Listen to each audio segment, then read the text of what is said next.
ka na? Ayos ka lang ba? Happy ka ba? O sad pa rin ba? Kaya't halika na, sumama ka na selfie na, groupie na at iba pa. Bata matanda, biyuda at biyuda, may asawa man o kaya'y wala. Sama-sama tayo'y maglakbay, dito ka na, di ka na mag-iisa. Bebop na tayo, bebop na. Let us be hip and let us up, tara sa munting tahanan, tahanan ni Kristo.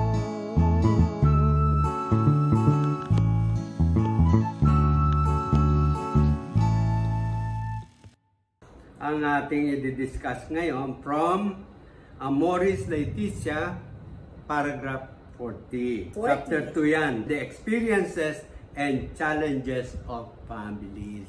Yan. Doon kasi sa Amoris Laetitia, merong part na inilatag muna ni Pope Francis lahat ng mga problema ng mga families. Hindi lang dito sa Pilipinas, kundi sa buong mundo. Alam mo, ang ganda nga niya ng Amoris na nung ginawa ni Pope Francis. Talagang bumaba siya, kinakausap doon niya talaga yung mga pamilya, no? Yung mga experiences nila. Kaya naman magtataka ka, bakit pag binasa mo, parang ang daming alam ni Pope Francis, wala naman siyang asawa, di ba? So marami siyang mga kinausap. Oo, biro mo, kaya niya naisip ngayon yung worldwide consultation. Oh, di ba? yan. Yung sa synodality. See, kung hindi niya ginawa, kaya nga siguro tamang-tama, nung ginawa niya, ano, maganda pala talaga yung kinakausap mo talaga lahat ng tao. Kung as much as possible, mas marami kang makausap, mas marami kang malalaman din tungkol sa kung ano bang nangyayari dyan sa labas. Yan. So ngayon, ano ang malaking challenge ng mga kabataan? Yung mga youth. Actually, yung mga youth na ready na for building up their own family. Alam mo ngayon, ano, sa sitwasyon ngayon, nung panahon noon, pagka nakita yung mga nanay, oh, ilan anak mo? 5. Oh, may mga asawa na ba sila? Yun agad yung kasunod, di ba? Ngayon hindi na po ganun. Kasal na ba sila? Ang tanong, kasal ba sila? Kasi nga, unang-una, di ba, kung mag-aasawa, may iba talagang wala pa sa isip nila yun. No, yung mag-asawa kahit na sa tingin natin, yung may marrying age, ano, mga ganon, ano. Pero ngayon kasi, busy sila sa pagtatrabaho, nag-i-enjoy sila sa mga friends nila. Although, tayo naman, ako for me, masaya naman ako talaga. Na nakikita ko yung anak ko na masaya naman siya, o mga anak natin na wala pa silang mga boyfriend, girlfriend, o wala pa silang asawa. Pero nakikita mo, masaya sila. Kasi nung panahon, no, pag hindi ka nagka-boyfriend, girlfriend, parang kawawa ka no? Diba? Ngayon kasi, alam mo, ang talagang nagiging priority ngayon, dahil sa mga advertisements, o ano ang pinopromote ng mundo ngayon, talagang yung kanilang career. Yan ang unang binibigyan ng pansin. Parang no? Parang ang unang naiisip ng mga tao ngayon, yung self-satisfaction ba? Yeah. Yung masaya ka. Siyempre, masayang mag-tour. Yeah. Pag may anak ka, mahirap mag-tour. Diba? Kaya, saka na muna ako mag-aasawa. Kasi pag nag-asawa ako, magkakaanak ako. Gusto ko pang pumunta sa iba-ibang bansa Mabuti. So, itatabi mo muna yun. Mabuti pa yun. Yung sabi, saka na ako mag-aasawa. Yung ngayon, ang nangyayari, natatakot silang mag-asawa. Dahil ayaw nila yung commitment. Gusto nila yung dati nilang one that they are free. Para sa kanila kasi yung parang gusto kong gawin, gagawin ko. Kung meron akong asawa, may pamilya ako, marami akong hindi nagagawa. Yan ang nakakatakot. Siguro nga talagang gusto din talaga natin mapaalam, ibalik, no? Kung ano ba yung nakikita nila, ang dami na yung failure sa marriage. Sabi nila, tingnan mo sila. Parang ang tinitingnan nila yung nag-fail Tingnan mo yung mga yan. Hindi na makapag-asawa, hindi na maayos yung kanilang pamilya, hindi na makapag-asawa dahil yung nagpakasal sila. Kaya naman ngayon, yung iba, sabi, mas mabuti pa yung trial marriage. Ay, oo. No? Magsama tayo, kung hindi tayo magkasundo, hiwalay tayo. Walang problema. Yung sinasabi nila. Yan. Ang sama ng mga values na naibibigay ngayon sa mga kabataan. Nakakalungkot, no? As much as we like to really understand, no, yung situation ng mundo ngayon, ano, nakakalungkot. Kasi hindi natin nakikita kung ano ang gusto ni Lord na para sa atin. Ang nakikita kasi natin yung gusto natin. Kaya nakakalungkot. Alam mo, kaya nga ngayon parang sinasabi ni Pope Francis dapat sila makakita, ma-inspire sila sa mga magulang. No? Sa mga nakikita nila, uy, ang saya ng family nila. Yeah. Gusto ko rin magkaroon ng sarili kong pamilya. Pero hindi ganun ang madalas nakikita. Kaya, ibig sabihin tayo pong mga magulang, no? Isa po tayo sa magiging dahilan kung yung mga anak natin gusto mag-asawa o ayaw mag-asawa. Yes. O ayaw magkaroon ng pamilya. Yeah. Kasi, hindi natin alam na yung ginagawa natin, nagkakaroon ng epekto po sa kanila. Kahit po maliit sila, hindi sila nagsasalita, pero nakikita nila away tayo ng away, lalo na yung nananakit.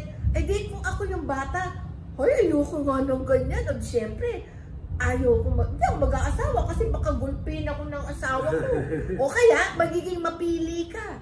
So, sa sobrang pili mo, inabot ka na ng 60. Hindi ka pa rin makapili ng tamang lalaki dahil nagiging perfectionist ka. Dahil ayaw mo maging katulad ng tatay mo o nanay mo. Kung ganon ang situation ngayon, yung malaki ang problema. In fact, lalo na sa ibang countries, talagang hindi nila tinitingnan na magandang option yung magkaasawa. Yeah, tapos, talagang nakafocus sila na sarili lang nila. Because para sa kanila, sinasabi, importante yung independence, yung freedom. Sa kanila kasi yun ang freedom Alam nyo, yung pagbubuo ng family, there is that excitement na yung dalawang magkaiba ay makikita mo, the miracle is happening to your family. Yung miracle na yun andun ang kagandahan ng buhay may asawa.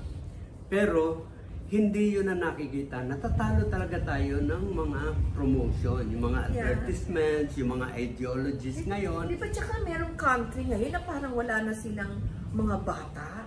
Parang puro matatanda na lang sila. Kaya, actually, yung mga immigrant o yung mga pumupunta, binabayaran nila para lang mga anak, no? Para pumunta sa... no? Yeah, gusto nyo ba maging extinct tayo? Mawawala tayo? Hindi ba? Ganda-ganda ng plano ni God para sa magpapamilya. Yan. Anyway, tingnan natin yung sabi ni Pope Francis. Ang sinabi dyan na nabasa ko dyan, yung parang ang isa sa need, no? Para hindi kayo mahirapan yung magkaroon ka ng community. Kasi yan yung makakatulong Ayan, sa'yo. tingnan natin. Sabi, we need to find the right language, arguments, and forms of witness that can help us reach the hearts of young people. So, ano ba yung ibig sabihin ng right language? Right language. O, syempre, titingnan mo muna yung iyong pagka-senior ka na, ibang klase yan, parang ang dating, ikaw, mag-asawa ka na, tanda-tanda mo, mga ganon, Pero yung right language, anak, kamusta na ang love life natin? Okay lang, sige, magkaroon ka ng kaibigan, maganda yan. Yung parang ini-encourage mo siya na magkaroon siya ng kaibigan, hindi naman yung agad mag-asawa siya.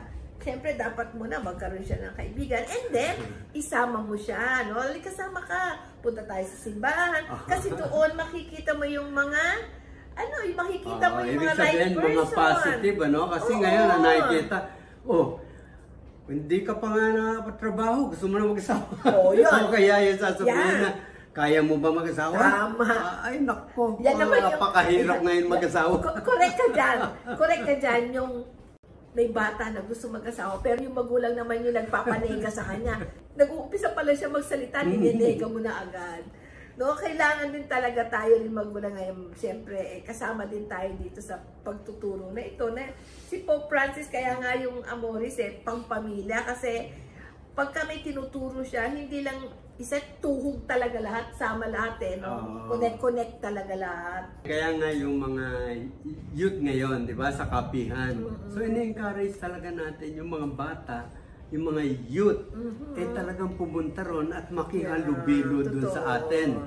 Pagkatapos, pagka nakikihalubilo sila ron, tayo naman, pinag-uusapan natin, tingnan mo, ang saya-saya ng pamilya, di ba? Something like that. Tapos, ayaw natin silang utusan kasi yun yung nakikita nila sa Parang, sa bahay. Pagdating sa bahay, puro utos. Puro utos. Pagdating dito sa simbahan, utos pa rin ang utos. Kaya doon sa kapihan po, yung mga ginagawa po ng mga youth doon, sila po yung nag-suggest lahat doon. Ang inaantay ko talaga sa kanila, no, pati yun dyan sa inyo, sa parish niyo na yung kapihan, merong time na kapihan naman, puro sila mga youth. Tapos mga mix pa rin yung audience, pero sila yung nag-aasikaso kasi iba naman ang dating Malay mo, ang gusto nilang gawin, hindi kape, gusto nilang gawin milkshake. O mga ganyan, di ba?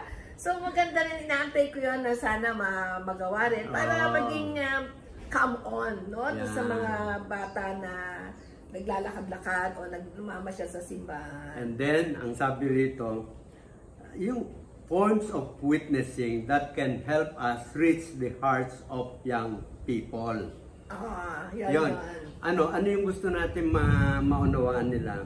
Yung bang makakita nila na kung magiging generous lang tayo sa ating time sa ibang tao, no? We will be able to relate, or we will be able to connect to people. Kasi yung connection na yun, that will start a relationship. Kanina, di ba, sa reflection natin, sabi, it is always good to have a relationship of friendship. Yes. Yan ang pinakamaganda, yung relationship of friendship. Eventually, pagka dumating na sa tamang panahon, that friendship can become a relationship of a husband and wife. Yan, ang ganda po talaga din yun, para sa kayong mga nakikinig na mga bata dito, maganda yan, yung mga kaibigan, maging kaibigan nyo muna sila, and then later on, marirealize mo, uy, maganda pala na naging asawa ko yung kaibigan ko, kasi naging magkakilala na kayo, no?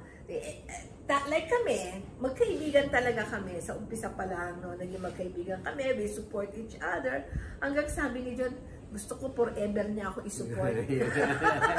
Kaya inasawa na lang ako. Isa pang gusto natin makarating sa puso ng mga young people yung commitment. Is it good to have a commitment in a relationship? Of course. Kasi ang relationship, ang commitment niyan is a continuing, kahit na magkaibigan kayo, your commitment to one another should be there. Kasi yun yung nagpapatatag ng relationship, yung commitment. Alam mo, baka mga magulang sabi siguro, naku, baka kayo, sinasuggest sa mga anak namin, magka-boyfriend sila, ay hindi puro, friend. Boy, friend. Girl, good relationship. Friend. Kaya nga sabi doon nga, maganda yung reflection natin doon sa Our Coffee with God, Kasi, sinasabi doon na magkaibigan, kunyari, opposite sex, magkaibigan kayo.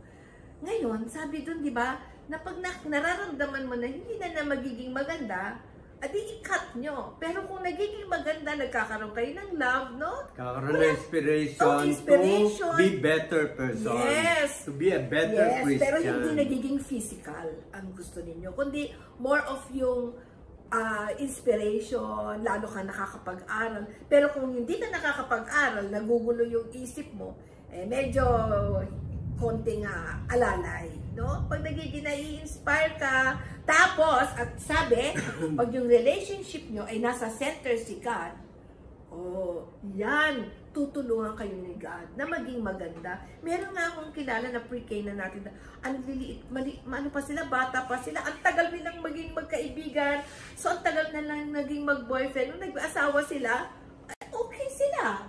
Pero sabihin, hindi sila nagmamadali kasi magkaibigan sila tuloy-tuloy Nagkahiwalay pa nga sila ng ibang bansa, pero sila pa rin.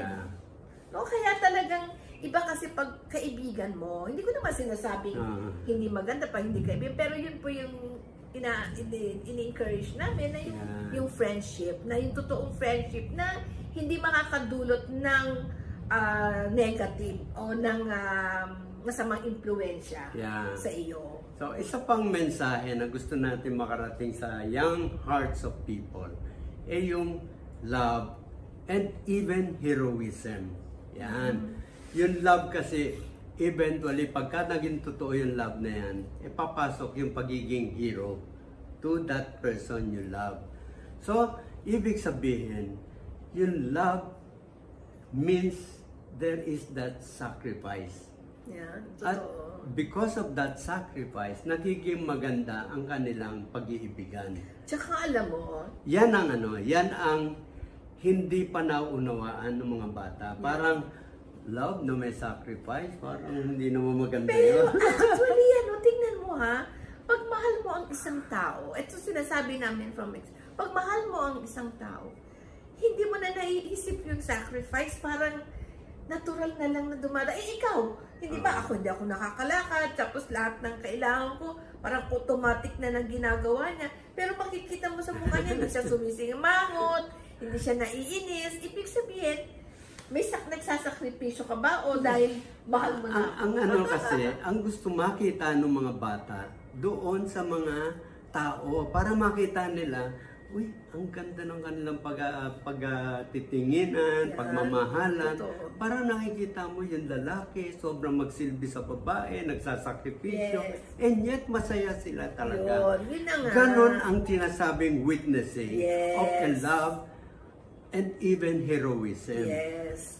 Pero wag na nakikita ng mga bata na mamaya nag-aaway na yung mag-asawa dahil sabi, puro na lang ako gumagawa nito, ako na lang lagi nagbibigay sa'yo. Pagka ganon ang mga reklamo na naririnig ng mga bata, hindi nila na-witness yung tunay na pagmamahalan. Yun. Kaya mag-ingat yung mga parents. Masanay na kayo because when you practice doing the right thing in front of your children, pati kayo, unti-unti, nasasanay na and you will find true joy and happiness sa inyong buhay may asawa, sa inyong pamilya. Kung ganon ang makikita nila sa ibang mga tao, kung marami sila nakikitang ganon, parang pagtingnan nila yung nagkaroon na sila ng pagkakataon na pumasok na sa isip nila na mag-aasawa na ako, there is that excitement and enthusiasm at lakas ng loob na I will come to this state of my life dahil ang saya, di ba? Kaya nga, alam natin na mahirap sa ngayon, no? Kasi nga yung situation ng busy, maraming trabaho, no, di ba? Maraming mga distractions. Now, ang simbahan po ay nagkakaroon ng tutulong po yan sa inyo. Unang-una, pwede po kayong sumali sa mga communities. Ang dami natin mga communities. Merong Couples for Christ, merong Ligaya ng Panginoon, may El Shaddai. Hindi pa hand-based kasi pang isa lang yan.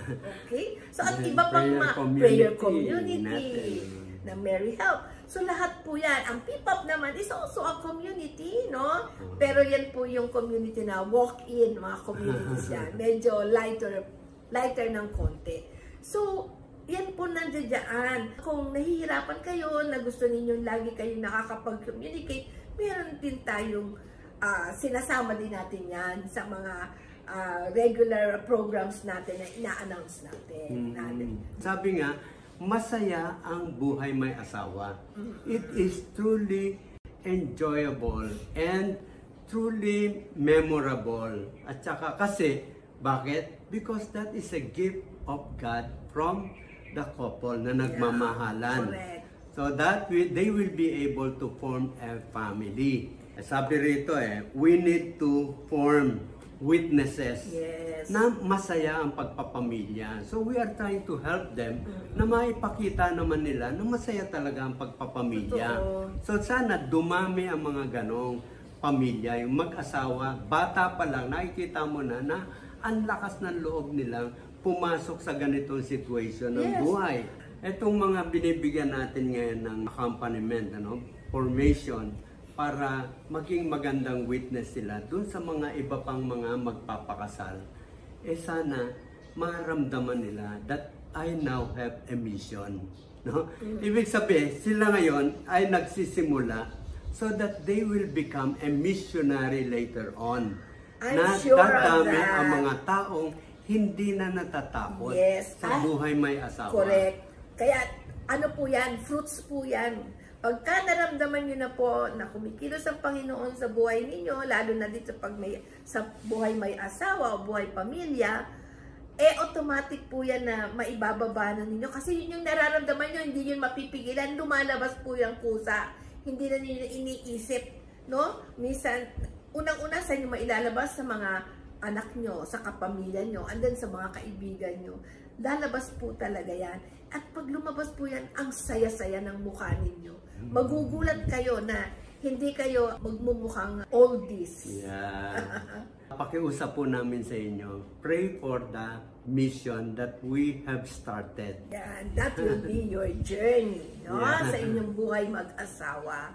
Kaya sasamahan po namin kayo bago kayo mag-ikasal hanggang sa kinasal kayo Yeah. at hanggang sa magkaanak kayo, kasama po tayo. Yes.